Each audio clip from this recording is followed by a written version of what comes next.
On today's episode, I'll be talking about the 1988 animated classic, The Land Before Time.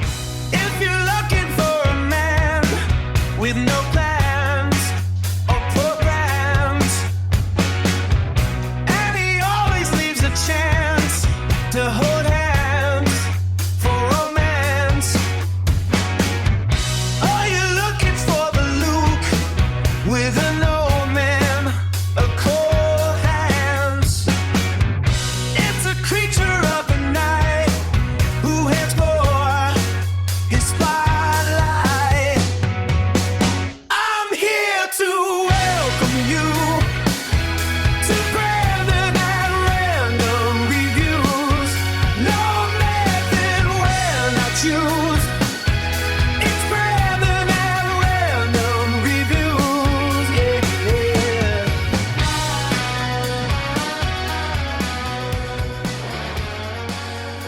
All right, everyone, welcome to Brandon at Random Reviews, covering one unsystematically chosen topic at a time. If you like listening to a guy recap and review movies in weekly episodes, then look no further. To keep up with the newest content, you can find Brandon at Random Reviews on most major video and audio platforms, as well as all popular social media sites. If you enjoy this, please like and subscribe. So as I mentioned, today's movie is The Land Before Time, released on November 18th, 1988, with a runtime of 69 minutes. This movie is rated G by the Motion Picture Association of America. Budget, $12.5 million. Directed by Don Bluth, who also directed An American Tail, and honestly, I think that might have been one of the first movies I ever saw as a child. I can't really be sure. I think my sister said the same thing, and I don't know if maybe someone was trying to make that happen, but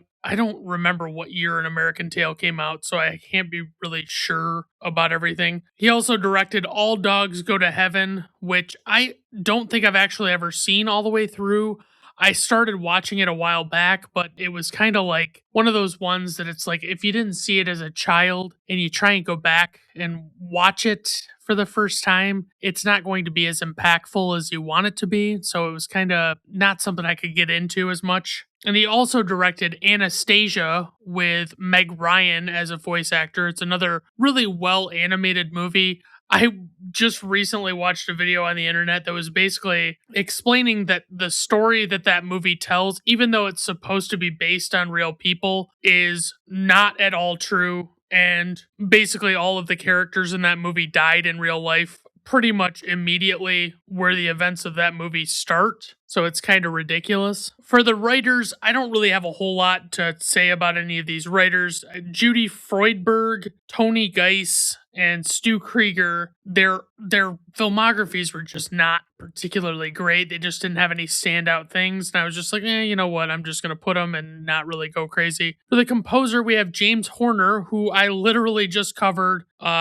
Apollo 13, he did that one as well. So he also did the music for Avatar, the James Cameron movie, which is massively overrated. And I still don't understand how they're so successful. It's like, it's got to be the international audiences because they obviously appeal to people in a very different way overseas. And so it's really tough to understand how it's one of, if not the highest grossing movie of all time. I can't be sure. He also did the He also did the music for the movie The Mask of Zorro, which, as I mentioned, I had a big crush on Catherine Zeta-Jones, and honestly, I still kind of do, but I really enjoyed that movie when I was a kid.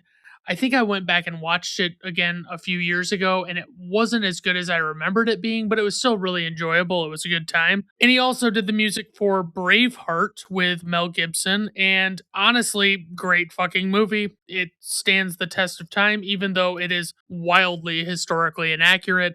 There's almost nothing that happens in that movie that is as historians have determined it to have been. For the cast, we have Pat Hingle, who plays the narrator / Rooter, who is a Scolosaurus. I want to be clear. I'm going to say these dinosaur names. I was never into dinosaurs as a kid, particularly. I just never got into them. And there are a lot of dinosaur names that I have never heard before I did this episode because they don't specifically say what they are. It's not like the dinosaurs within this story know what their scientific name is. But Pat Hingle was also in Batman, actually all four of the original Warner Brothers quadrilogy. He played Commissioner Gordon. He was kind of an iffy choice for Commissioner Gordon. I don't really think that if Tim Burton were as big of a comic book fan as he could have been, that he would have actually thought that was a good casting decision. And I think that that was one of the more mediocre things about all four of those movies was that Commissioner Gordon was just never that great. And we never got like a cool rooftop scene in those movies with Batman and Commissioner Gordon, where Commissioner Gordon is actually telling Batman what's going on with a case or something, or Batman is talking to him about anything. There's Batman Forever, where it's Chase Meridian lures Batman to the rooftop, but no Commissioner Gordon until the very tail end of that scene, and that wasn't really what that scene was about. Oh, and he was also in Maximum Overdrive, which is a Stephen King story movie from the 1980s, I believe, that has Emilio Estevez in it. Not only did Stephen King write the movie, it was not based on a book. He wrote it. As far as I know, it wasn't based on a book. And it was the only movie he ever directed. And I think it's pretty safe to say, I don't know this for sure, but I think it's safe to say that Stephen King was very much on coke when he was making that movie. It was so off the wall ridiculous. Basically, it's about machines coming to life and attacking people. There's a scene where a literal Coke machine attacks someone who is trying to buy a Coke. All sorts of things that are just insane. And it's one of those cult favorites. It's been covered on a lot of the quote unquote bad movie podcasts, but it's a good time. It's amusing. It's fun to watch. It's just crazy. And basically the whole plot of the movie is these semi trucks that have become sentient they take over a gas station and hold people hostage inside it. It's so fucking weird. Gabriel Damon plays Littlefoot, who is an Apatosaurus. I always remember these kinds of dinosaurs being referred to as brontosauruses when I was a kid. I don't know if I feel like I've heard that that's not an actual dinosaur type and it's not a technical name at all. It's just something that they started getting called, and I don't know what that's all about. But he was also in Newsies, which famously was one of Christian Bale's earlier roles when he was a child actor. I think it might have been after Empire of the Sun. I can't actually remember because I've never seen either of those movies. But Newsies is a musical. It's got those kids that wear the Peaky Blinders hats and they dance around and sing. It's a musical, for fuck's sake. I'm not fucking watching this movie. Oh, and he was also in RoboCop 2, which is not a great sequel. It's not a terrible sequel, though. It's pretty decent. I think that one still had Peter Weller in it. He didn't return for the third one. I am positive about that. But the second one was actually not like an awful movie. It was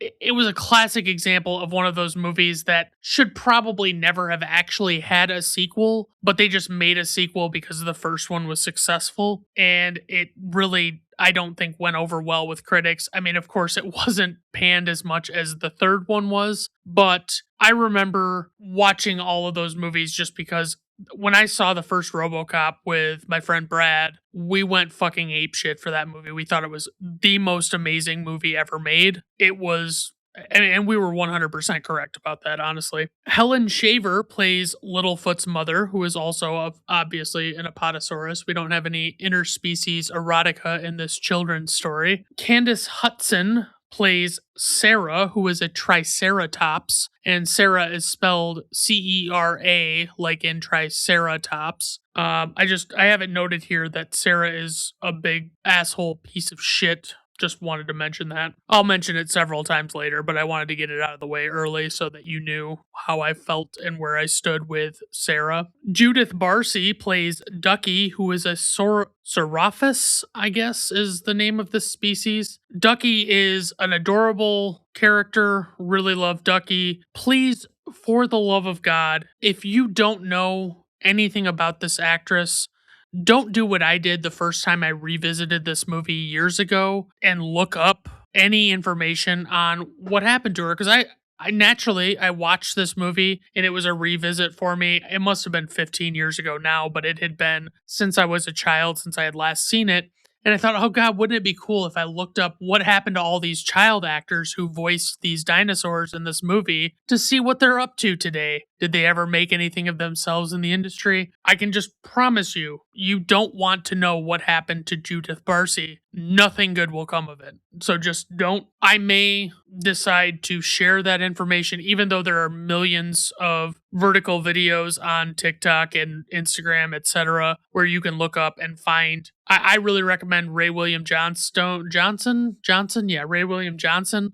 He's a great storyteller and he has a lot of great, basically like true story, crime type stories where he uses AI cartoon animations to illustrate his stories. And he does a really good one explaining what's going on or what happened with Judith Barcy. And then we have Will Ryan, who plays Petrie, who is a pteranodon. And I thought forever that Petrie was a pterodactyl, and I don't know if maybe that's another brontosaurus type thing where there is no real pterodactyl in the dinosaur kingdom, and maybe it's just like a made up term because pteranodon it's got the PT start to it, which is confusing, but it is spelled in a similar way. For casting notes, I don't really have any casting notes. I imagine this was probably just a bunch of unknown child actors or relative unknown child actors.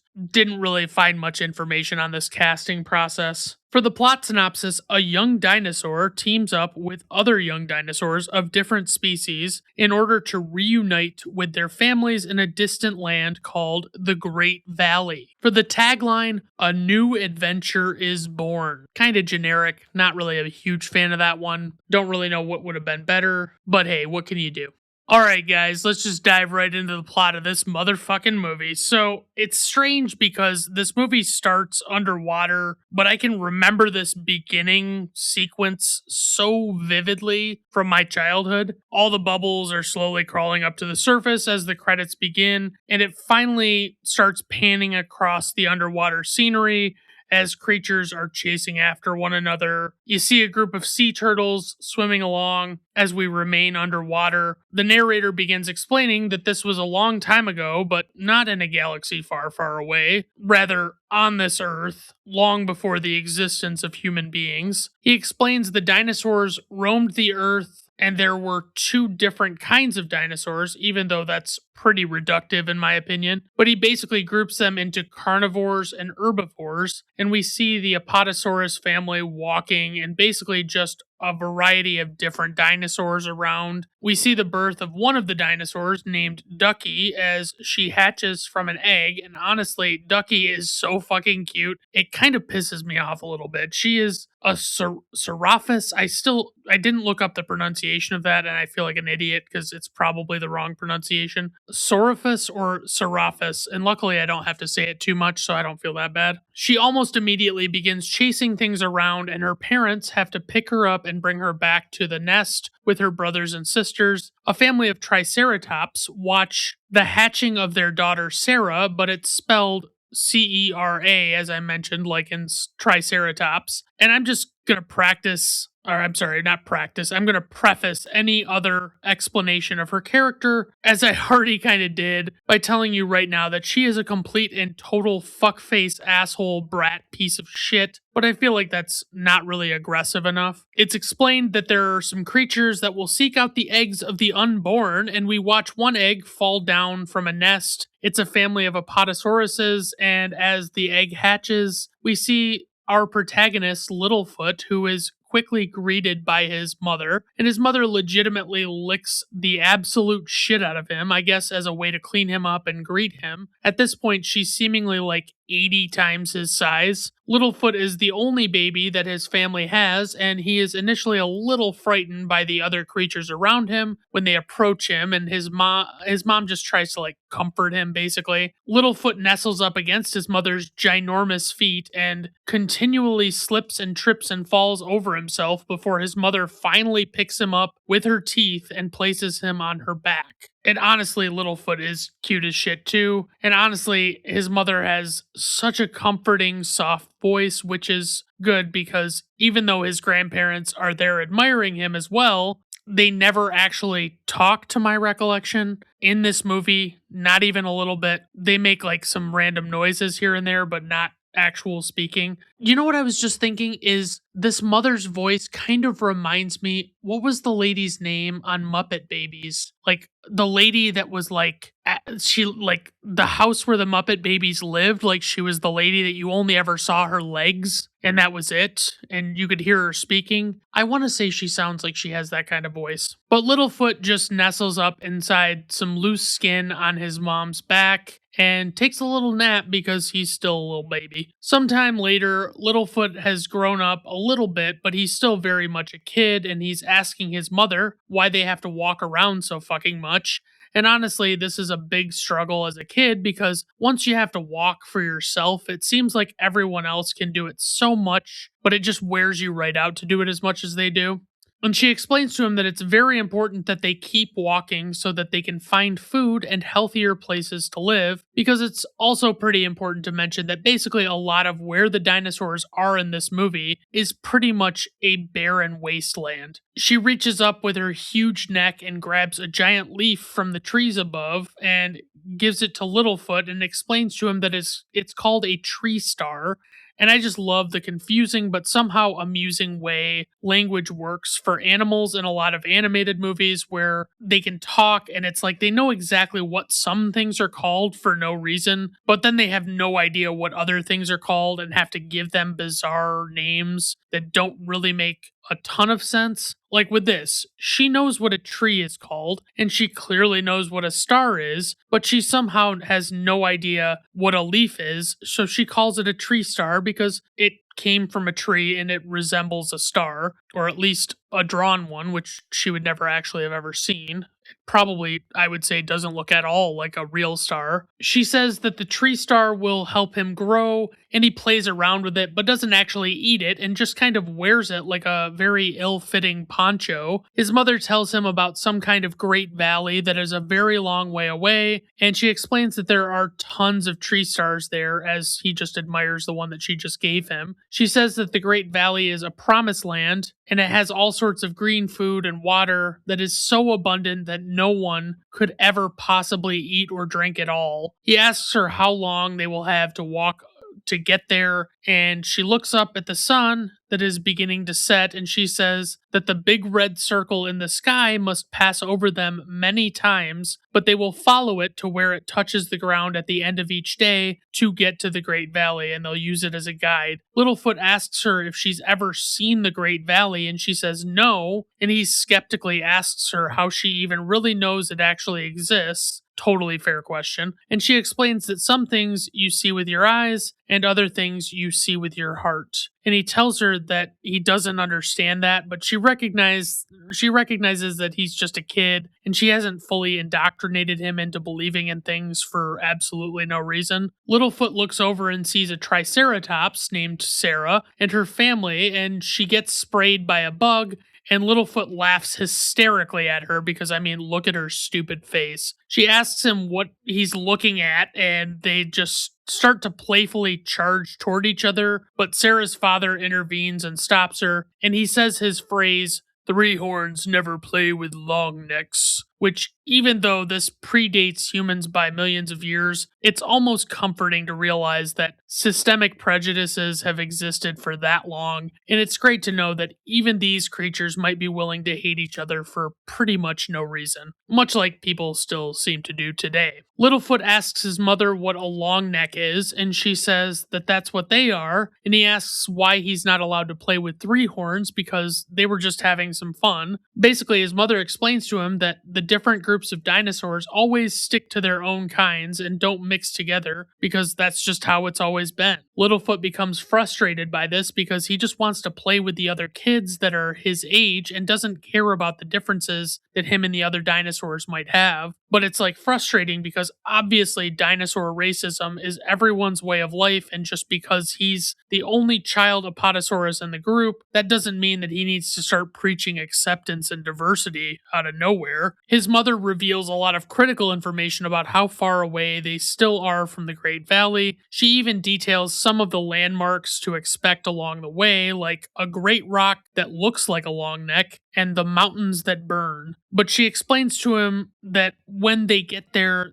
there will be plenty of other long necked kids for him to play with, but to most kids, that would seem like an eternity to wait for. He already has no idea. She just said the sun has to pass over them many times, which really just would seem like forever. Of course, he just wants to get there and really doesn't want to wait for their whole journey to finally be over to make it to the Great Valley. Late at night, while his family is sleeping, Littlefoot encounters a bullfrog who eats an insect in front of him, and he chases after it excitedly, but he runs into Sarah again, who stops him and tells him that the frog is hers, and I can't stress to you what a complete asshole Sarah is. Like, she clearly didn't see this frog until just now. The two of them go down and play in this swampy area, and they have a really good time there for only a few moments before the shadow of a creature appears nearby, a massive creature. The two of them realize they're in danger as a Tyrannosaurus Rex starts stomping toward them. They refer to him as a Sharptooth, and both of them flee and try and escape into this dried out forest area, and the Sharptooth attempts to sniff them out. And honestly, I do remember this being really terrifying as a kid, because the T-Rex gets down really close to them, and he clearly doesn't, like, he can't see them very well, and you can see his breath breathing down on them. Sarah very stubbornly assumes that she knows the right way to get away from the Sharptooth, but Littlefoot knows better, and he has to go after her to try and save her. And of course, the Sharptooth almost gets them, and Littlefoot ends up getting caught in some vines or roots temporarily, but they break free, and suddenly Littlefoot's mother intervenes and knocks down the Sharptooth and tells the two kids to run away because it's pretty clear even she's afraid of this thing. And she begins fighting with Sharptooth and attempting to flee. And this whole time, I'm kind of like, hey, where the fuck is Sarah's family? They'd be super helpful right now. Obviously, longnecks are not predatory or as strong as T-Rex would be, so she struggles quite a bit and finally knocks down Sharptooth again. But she appears to be injured already as an earthquake begins, and the earth separates between Littlefoot's feet. Like, he basically, when it separates, he's standing on either side of the separation, like this crack in the earth. So now his mother is separated from the two of them, who are stuck on the same side as Sharptooth and are about to fall down a cliff as the earth is turning into rubble beneath them, and his mother desperately tries to go after, and she manages to catch both of them before they fall to their death. And it does seem as though Sharptooth pretty well probably perished when he fell. And it's also pretty clear that Littlefoot's mother is hurt, but the narrator chimes in and explains that this great earthquake happened during the separation of the continents. He says that many families and herds were divided by it, and Littlefoot was separated at this time from his grandparents. Sarah was also separated from her family, and it really tears you apart because they can't even see, or they can even see each other. They're like looking at each other from across both sides of this giant gorge that is formed between the two divided land masses. After nightfall, Littlefoot is looking for his mother and desperately calling out to her everywhere until he finally sees her in the distance, but she's in really bad shape and she's lying on the ground and can barely even lift her head. He asks her to stand up, but she says that she's not sure she can, and she falls down in front of him, and we get the most heartbreaking scene possibly in all of cinema. I'm not sure. There are a lot of heartbreaking scenes out there, but this is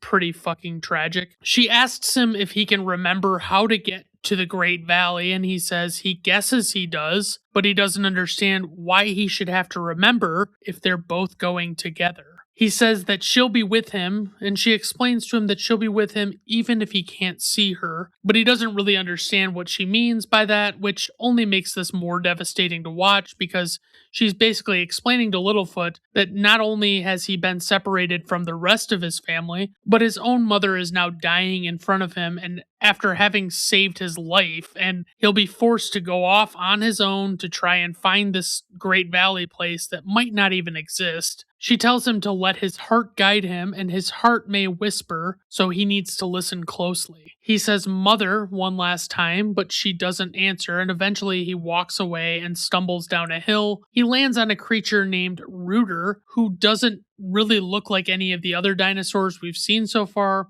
He's a Scolosaurus, but he's voiced by Pat Hingle, who is also our narrator, and he asks poor Littlefoot what's going on and what he's doing, and Littlefoot cowers away in fear with tears in his eyes, and Rooter asks him why he's crying because he's not hurt physically, at least not that he can see, and Littlefoot explains to him what happened to his mother, and Rooter tries to comfort Littlefoot by telling him that the great circle of life has begun. Littlefoot, of course, is very sad and tells Rooter he doesn't know what to do and that he misses his mother already. Rooter, of course, just explains that this is completely natural and he will probably always miss her at least a little bit. But he explains to Littlefoot that she will always be with him wherever he goes, as long as he remembers her through the things that she taught him and their time together. He says the two of them will remain a part of each other forever. And I'm glad that this dude isn't a dinosaur racist like everyone else, because holy shit, Littlefoot really needed this wholesome pep talk here. Littlefoot explains that he has a tummy ache, and the old man tells him that that too will pass in time, but it's going to keep hurting for a while. And it's weird because there's this imagery that I see that I remember so vividly from watching this child. It happens like right after he talks to Rooter. Like this baby pteranodon pulls a cherry from a branch and then falls down and fights over the cherry with some other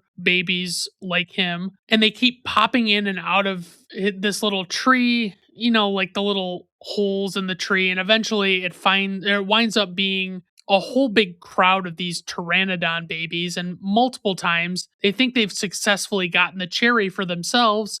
Then finally, some other large creature comes and snatches it away with his tongue, and they're all pretty bummed out about it. But then the mother of all these little pteranodons pops up and has a giant platter of these cherries that she presents to them. But I'm also looking around at this barren wasteland and wondering what the fuck this family of pteranodons is going to do for food after these cherries are eaten, because there's not jack shit for vegetation anywhere else around there, and it seems like maybe they should already be rationing food. All of these little pteranodons proudly march down past Littlefoot, who is laying on the ground depressed about his mom still. The narrator explains that for a while Littlefoot could only think about his mother as one of the baby pteranodons stops by Littlefoot and offers him one of the cherries, but he doesn't take it because he's just too sad. Slowly we see the descent of a tree star that falls down toward Littlefoot, who is struggling in a giant footprint and trying to use it to rest in. And the tree star finally lands in the footprint, and the water pools inside it, and Littlefoot looks into the water and he can see himself in the reflection. Then suddenly he can hear his mother's voice talking to him, asking him if he remembers the way to the Great Valley. And he shakes his head, so she recites her instructions from earlier by telling him he is supposed to follow the Great Red Circle until he passes the giant rock that looks like a long neck and sees the mountains that burn. She explains to him that she'll be in his heart and that he needs to let his heart guide him. Then he eventually grabs the tree star and carries it away with him and treasures the fuck out of it because he considers it a gift from his late mother. And later on, he has it on his head, and honestly, there is yet another soul-crushing moment where he looks over and believes he sees his mother. So then as he runs down toward what he sees, it's revealed that even though he thinks he sees his mother, it's just his own shadow. So obviously it looked much larger than him initially. But this little tiny dinosaur is so overjoyed to think that it's his late mother and she's alive yet again. And it's not until he is legitimately licking his own shadow on this rock formation that he finally realizes it's not actually her. The narrator explains that the journey to the Great Valley would be important, but that it's just that Littlefoot must make it there or the chain of life will be broken. So basically, he's saying Littlefoot's bloodline will end if he dies. And I'm like, yeah, I know that feel, bro. The chain of life ends with me too, most likely. Suddenly, Littlefoot sees Sarah climbing along the ledge where the land divided earlier and they got separated from their families. She proclaims to Littlefoot that she intends to walk down the cliff that she is on and try and get to the other side and walk up on the other side the way she walked down this cliff. Littlefoot kindly tries to explain to her that she can't possibly do this, like it's not physically possible for her to make this climb and accomplish what she's trying to do. But of course, fuckface that Sarah is, She says that maybe he can't make the climb, but she knows that she can, and she echoes her father's discriminatory sentiment about three horns not needing help from long necks. And I'm going to tell you, the amount of times that Littlefoot has to let Sarah fuck herself over in this movie with her own arrogance is remarkable, because he even pitches the idea of trying to find the Great Valley that his mother told him about together and basically work as a team, but she acts way too good for him, and she even kicks some dirt into his face before slipping and falling and sliding all the way down to the bottom of this gorge. Littlefoot shouts down to her and says that at least if they walked together, they wouldn't both be alone, but Sarah explains that when she eventually finds her sisters, she won't be alone, and then she walks away into the darkness at the bottom of the gorge, thinking that somehow she's going to be able to climb back to the top on the other side, and it's like, nah, Sarah, you are dumb as shit. Then Littlefoot just has to slowly wander away, more bummed out than he was before, even though Sarah just paid him the world's greatest favor by not giving him her company. He's just too blinded by grief to realize what a favor she's done for him. Because no one on Earth would ever want to travel with that piece of shit to any destination, near or far. It cuts to a very small dinosaur that we saw in the beginning, who is named Ducky, and she is underwater swimming, and Ducky is a Seraphis, still fucking bothering me. Then she surfaces next to a rock where Littlefoot is laying on the ground and just very sad. And honestly, Ducky is just the cutest little thing, and she is just so funny and cheerful, happy, optimistic. Too pure for this world, I'd say. She smiles in his face and says hello and asks him what his name is, but he won't answer her because he's still so stricken with grief and loss. She suggests that maybe he cannot talk yet, and before she can say anymore, he's like, don't you know anything? Long necks don't talk to, well, whatever you are. But despite being significantly smaller than Littlefoot is, and clearly not of the same species, she insists that she actually is a long neck, and she attempts to stretch out her neck to prove it. Of course, Littlefoot just rolls his eyes because he knows that she's full of shit, and she finally admits that she's actually not a long neck and she's really a big mouth. She explains that she is all alone and that she also lost her family in the big earth shake, as she calls it, like everyone else did. Littlefoot asks Ducky if she would like to come with him, and she enthusiastically says, oh yes, but immediately catches herself and stops being so excited because, yep, you gotta temper those emotions. He explains to Ducky that she will have to keep up if she wants to come with him, and she assures him that she can definitely keep up. Ducky's most common catchphrase is, yep, yep, yep, and she really just has a tendency to repeat stuff multiple times, usually 3 times, but she's fucking adorable. She finally introduces herself to him, and the two of them jump around and play on the ground like they're having a game of prehistoric hopscotch between the cracks in the rock. And she has already lifted Littlefoot's spirits significantly as he laughs and she runs between his legs.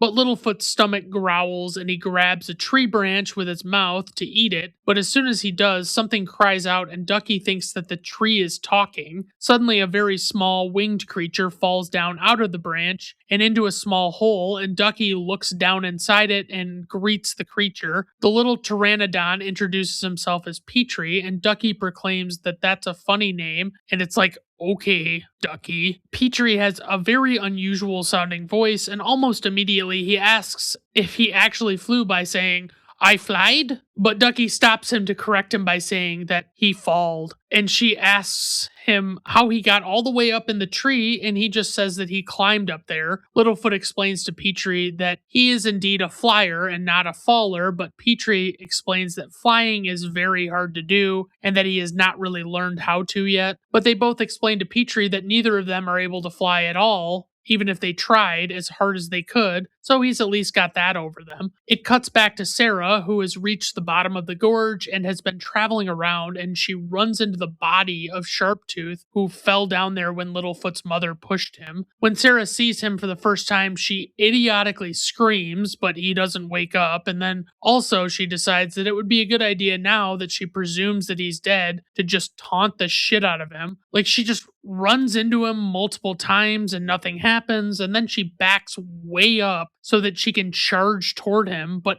as she starts running in his direction, Sharptooth's eye opens up and Sarah sees this and scrambles to stop before colliding with him. The Sharptooth fully wakes up and begins to stand up and knocks over a bunch of rocks while he does it. Then it cuts back to Littlefoot and the gang slowly walking, and Petrie climbs up onto Littlefoot's head and covers Littlefoot's eyes while he's walking. Littlefoot, of course, gets irritated by Petrie because Petrie thinks that Littlefoot's head is just a place to sit and rest while Littlefoot just carries him. And also, Petrie is fucking up Littlefoot's tree star pretty fucking bad, and Ducky has to explain to Petrie that the tree star is a very important thing and was a gift from Littlefoot's mother. Ducky tries to task Petrie with protecting the tree star, so Petrie rolls it up and starts pacing back and forth, holding it like a Revolutionary War musket as he carries it. But Littlefoot finally proclaims that he's not a carrier and that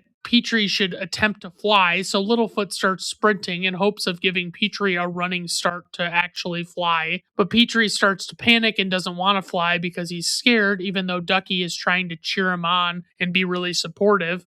Petrie points out that there is danger ahead, and the three of them see that there is a small dinosaur skeleton of some sort at the bottom of the hill they're on. Littlefoot falls down and becomes trapped inside of the skeleton's ribcage and is running around and eventually comes back and collides with Sarah, who has intersected with their travel path. He knocks her over onto the ground, and in his surprise to see her, he asks her what happened, but she's way too pissed off at this point about being knocked over. Littlefoot asks her why she's so frightened, and she laughs and very coyly says, "Me? Frightened? I'm not frightened. Why are you so frightened?" But Littlefoot declares that they are not frightened, and Ducky confirms that they are not scared at all. She tells them that they should be because she could be with the other three horns, but she came back to warn them all that she met the Sharptooth, which is what they call the T-Rex. But Littlefoot calls her on her bluff because he believes that the Sharptooth died when it fell. Sarah proceeds to make up some long, obviously bullshit story about how she had some sort of voluntary physical altercation with the Sharptooth as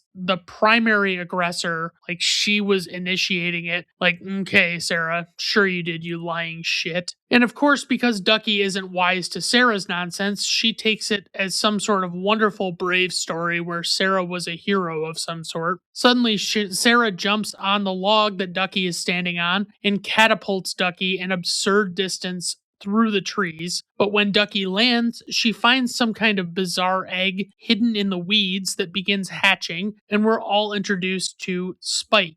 Spike is a stegosaurus who doesn't talk at all, but eats so much more than anyone else to compensate for his lack of speech. And as he breaks out of his egg, he slowly consumes all of the weeds that were concealing the location of his egg, and then he promptly goes to sleep after, which is honestly such an amazing set of life priorities. I can't even really believe it. He's so young, too, to just have his head on such a straight and narrow type thing. So the narrator explains that this ragtag group of dinosaurs from different backgrounds and upbringings is trekking across the landscape to get to the Great Valley together. He explains that they know that if they lost their way, they would starve or have an encounter with Sharptooth. Littlefoot tries to hypothesize as they come to a small stream that maybe they should follow the path of the stream because he knows that a lot of tree stars grow where there is a lot of water nearby. Littlefoot asserts that he smells something, but he doesn't know what, and he looks over and sees a small cluster of trees down below where they are, and Sarah falsely asserts that it must be the Great Valley, and she proudly and arrogantly proclaims that she found it, even though she totally fucking didn't. But suddenly the earth begins to shake, and you don't really know if it's going to be another earthquake or what's going on at all.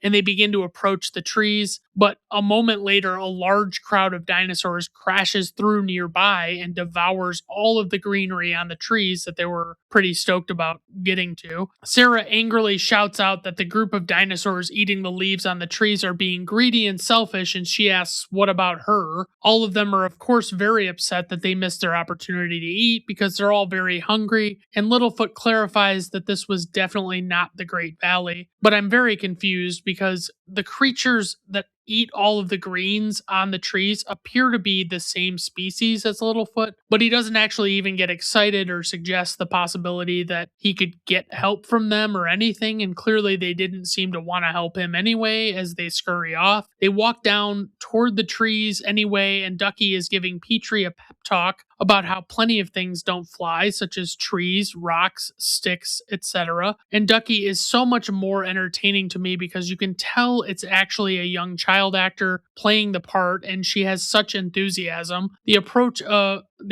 very tall tree, and Ducky climbs on Littlefoot's head with Petrie, and Littlefoot climbs on top of Spike, and they all attempt to create a ladder so that they can reach the leaves at the top of the tree. Sarah laughs at them and makes fun of how stupid they look, but they eventually begin to shake loose some of the leaves from the top of the tree, and Spike can't resist eating them as they fall through the air, and he's still holding everybody up. And this ultimately results in them all toppling and landing in a heap on the ground. But they realize that plenty of leaves fell off, and they can't eat them all now, or they can eat them all now, excuse me. Littlefoot kindly offers some of these leaves to Sarah, but she explains that she can get her own green food, and she attempts to run into a tree, like by ramming it with her head to make the leaves fall out of it, very unsuccessfully. But then, in some kind of misguided attempt to make her feel better, Littlefoot takes some of the leaves from his pile and throws them down toward her so that she thinks that her effort was successful. And she proudly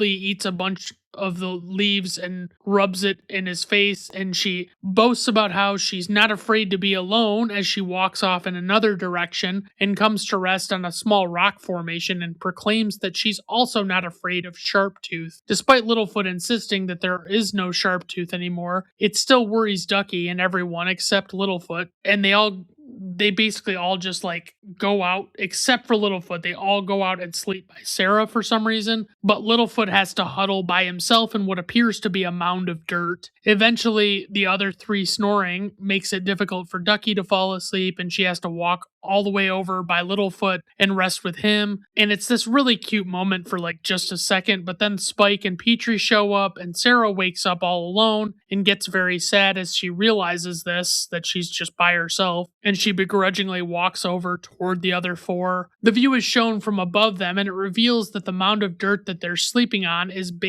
actually one of Sharptooth's footprints, so it's this massive footprint that they're sleeping in. The next morning, Sarah wakes up and she tries to wake up the rest of them, but Littlefoot just assumes she's being a jerk again, which is totally fair. But Sarah is legitimately panicking and trying to get them to run away, and Littlefoot is yelling at her before a shadow is cast over all of them, and they realize that Sharptooth is right behind them. Sharptooth begins chasing them across the wasteland, and they get captured briefly in a rock formation before Sharptooth crashes into them and knocks them through the other side of it. But luckily, this kind of traps Sharptooth in like this rock formation, like he gets his head stuck in there essentially. Then when Littlefoot looks up, he sees a rock that looks like a long neck and realizes that they must be going the right way because that's what his mother said he would see along the way. But of course the situation is very dire for all of them as they're getting malnourished and are all very tired, but Littlefoot insists that they must just keep going because they're getting close. So he urges them that if they can just make it to the top of one of the mountains, that the Great Valley is probably just on the other side, but when they get to the top of the nearest mountain, it's just more rocks and barren wasteland on the other side, and Sarah angrily declares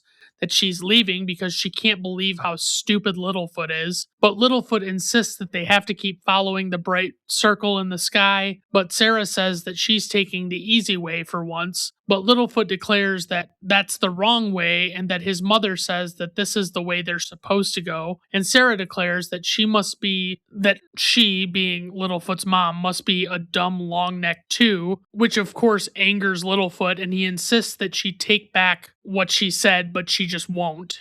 So then they get into a little bit of a tussle and they end up falling down to the other side of the mountain, and the two of them begin fighting really pretty hard. Eventually, Spike, Ducky, and Petrie all fall down there too and watch as Littlefoot and Sarah just fight each other. Eventually, Sarah unfortunately gets the best of Littlefoot, who is, of course, very emotional and upset. Then Littlefoot declares that Sarah should just go on her own way because none of them wanted her to come with them anyway. But Ducky points out that Sarah's way is much easier, which of course frustrates Littlefoot, and he ends up bitterly having to walk up the mountain on his own as the other three go in Sarah's direction. But it shows the four of them walking, and there's a bunch of lava and scary stuff going on, and Ducky says she wishes Littlefoot was with them, but Sarah is of course too proud to admit the error of her ways and is quite prepared to doom them all as she just jumps across a gap in the rocks. And when she does, Petrie falls down into this really thick oil and can't get back up, and Ducky and Spike end up stuck on rocks that are sitting in the lava. Littlefoot comes back and knocks down a rock so that he can get over toward them and save them. Then the three of them all band together to save Petrie from the oil, but they're having a very hard time getting out of it because it's very sticky. Meanwhile, Sarah is off on her own, and she is confronted by a group of scary predatory dinosaurs who are roughing her up. Like, they have these weird shell head type things. I don't know what the fuck they are. And just as she's bracing for certain death, a very strange, monstrous looking thing approaches and starts making bizarre noises and causes the scary dinosaurs to just flee. Sarah huddles down on the dirt and covers her eyes like the bitch ass that she is and awaits her fate. Then, just as the creature picks up Sarah and she begins screaming bloody murder and crying out for help, Littlefoot reveals that it is the four of them stacked on top of each other covered in that oil, and Sarah has to accept that she looks like a complete dumb shit because she was so scared. But Sarah ends up storming off in anger as the four others plead for her to come back, but she just won't listen to them. And the narrator chimes in to point out that Sarah is still too proud to admit that she went the wrong way, and Sarah collapses on the ground and begins crying. But let me tell you right now, this movie has made me experience the complete range of human emotions, but I have no desire to spare an ounce of pity for Sarah. Just want to be 100% on that. The other four are cleaning themselves off in the water, and suddenly they can hear a loud screeching and growling and assume it's Sharptooth nearby. Littlefoot looks over and sees him and declares that they need to get rid of him once and for all. He points out that with his tiny arms, a T-Rex should not be able to swim, so he wants to lure Sharptooth down toward the water and then knock a giant boulder onto his head, and Littlefoot suggests that they use Ducky as bait. So she very nervously has to sneak up behind Sharptooth while he's in a cave and then scream to get his attention, but when she does it, she hides behind a rock and loses sight of him, and he manages to sneak up behind her and start chasing her. She leads him down to the water and manages to get away, and Littlefoot and Spike attempt to push a boulder off the top of the cliff above the water to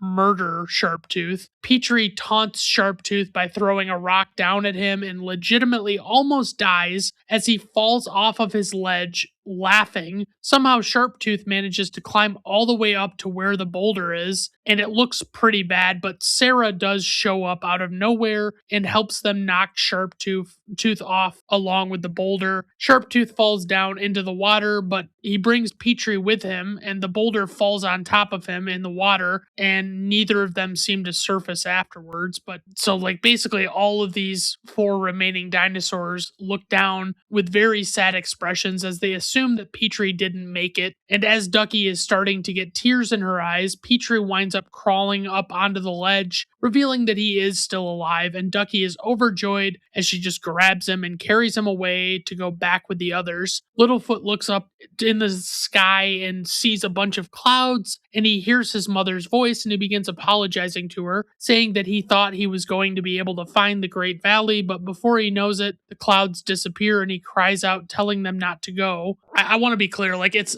it's like a red sky with these clouds in it, and the clouds look suspiciously like Littlefoot's mother and grandparents and stuff. Then he attempts to chase the clouds over several hills and mountains, and then he reaches the top of one and he looks over at the clouds, and the one that looks the most like his mother lets a light shine through, and the ray of light points down to the ground and reveals the Great Valley is below. Littlefoot calls out to the others to come over near him and see what he's seeing, and they're all overjoyed to see the Great Valley that is rich and green as Littlefoot's mother had told him it would be. The narrator chimes in and explains that the Great Valley was all that they dreamed it would be, as it shows them running around and playing with each other, and they find their respective family members, and they're all very happy to see them, of course. And naturally, Littlefoot finds his grandmother and grandfather, who legitimately, like I said, never say a single word in this entire movie, not even now to rejoice in seeing their grandson again, who they probably thought was dead. And we even get a flashback from the very beginning of the movie with Littlefoot being born, and it basically shows all of these happy scenes that they went through together, even going so far as to show things that happened only moments ago, like the clouds that look like Littlefoot's mom. The narrator explains that the five of them all would eventually keep passing on the story of how they made it to the Great Valley together, but honestly, it seems like there's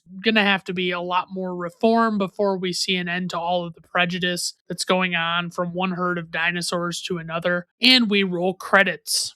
Okay, so trivia for this movie. Throughout production, the film underwent severe cutting and editing of footage. Steven Spielberg and George Lucas thought that some scenes in the movie would appear too dark and intense for young children. Spielberg told Don Bluth while looking at the scenes from the film, "It's too scary. We'll have kids crying in the lobby and many angry parents. You don't want that." About 19 scenes comprising 10 minutes of footage, mostly pertaining to the Tyrannosaurus Rex and the five characters in mild peril or distress, were cut or trimmed from the movie. Bluth was unhappy with the cuts and fought to keep the footage, but felt like he had to do so, making this film only 69 minutes, one of his shortest feature-length films. He claims to have a personal copy of the film reel with the whole thing, though no word on whether or not it will ever see the light of day has been made. It was the highest grossing animated film of all time until The Little Mermaid in 1989. Old Rooter didn't appear in the original script, but was added to soften the blow of the death of Littlefoot's mother. Outside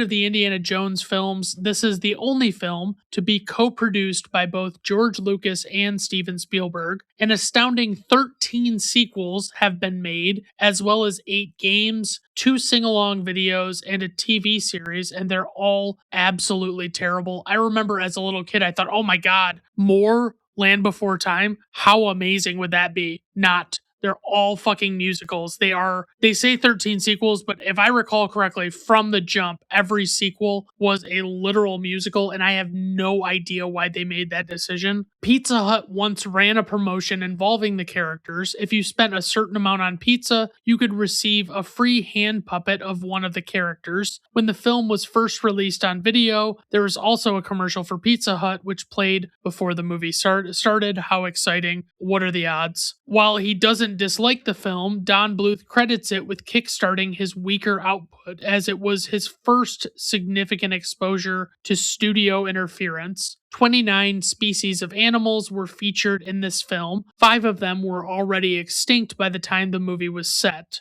During development, Sarah started out as a male triceratops called Bambo. It was George Lucas's idea to make Sarah a female. During production of An American Tail from 1986. Oh, well, there you go. That was what year it was. Talk began of the next feature with Steven Spielberg. He wanted to do a film similar to Bambi, but with dinosaurs. And that's how I've seen this described a lot when I was looking up stuff for this movie, is like, basically it is Bambi with dinosaurs. I would say it's far better done than that. I think that that's pretty it's kind of a backhanded thing to say, even though I think people regard Bambi very well. Bambi is not a very good movie. It's got funny and memorable moments in it, but for the most part, Bambi is not great, honestly. Over 600 background paintings were made for this film. Most of these depicted beautiful but barren wastelands, which presented a real challenge for the creative team. As one studio press release said, the artists had to create a believable environment in which there was almost no foliage. Whenever possible, Don Bluth's illustrators emphasized vibrant colors. This kept their backdrops from looking too drab or monotonous, despite the desolate setting. For IMDb Nuggets, Spike is the most gluttonous character in the franchise, eating almost any plant and drinking seawater. His impulsiveness gets him into trouble. That's not really trivia. I'm sorry. It's just, I mean, first off, who the fuck gives a fuck about the rest of this franchise? It's terrible, but it's not like a factoid. That's not like interesting. It's like, yes, that's a character trait. Like, he is gluttonous. He eats a bunch. He doesn't talk. I don't know if he ever actually eventually talks. I don't really care, but whatever. Okay, so on to info and ratings. Opening weekend, 7.5 million. Worldwide gross, 84.8 million. IMDb rating, 7.4. Letterboxd rating, 3.8. Rotten Tomato critics score, 65%. Rotten Tomato audience score, 79%. Personal rating, 5 out of 5 stars. This is an all-time classic children's movie despite it having created endless trauma for millennials over the years.